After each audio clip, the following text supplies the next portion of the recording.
করবেন। ইব্রাহিম আলাইহিস সালাম মালাকুল মাউতকে জিজ্ঞাসা করলেন, ও মালাকুল মাউত, আপনি কেমন ভাবে বলকার রূহটা কবজ করবেন একটু বলবেন? আপনি যদি বলেন তাহলে আপনার কেমন কষ্ট এটা আমার ধারণা হবে, আমি বুঝতে পারবো। মালাকুল মাউত ডাকতে বলে, ও ইব্রাহিম, আপনি যদি আমার এই আকৃতি দেখেন আপনার সহ্য হবে না, আপনার পেরেশানি হয়ে যাবে। অতএব আপনি দেখতে চান। মালাকুল মাউত এই কথাগুলো বলেন ইব্রাহিম আলাইহিস সালামকে। ইব্রাহিম বলেন, ও মালাকুল মাউত, আপনি আমাকে দেখা দাও, আমি অবশ্যই তা দেখতে পারবো, আমার কোনো অসুবিধা হবে না।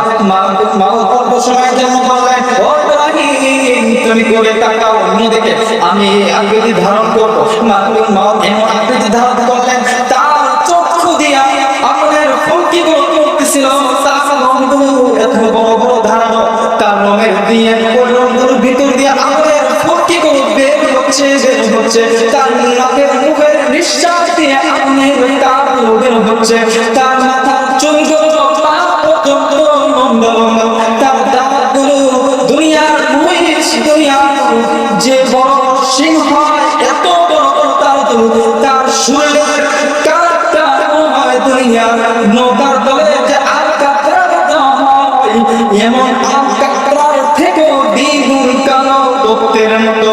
এই অবস্থা দেখে যখন ইব্রাহিম ঘুরে তাকালেন, ইব্রাহিম দেখে সঙ্গে সঙ্গে জ্ঞান হারালেন। কিছুক্ষণ পর যখন জ্ঞান ফিরিয়ে দেখে মালাকুল মাউত তার আগের অবস্থায় ফিরে গিয়েছে।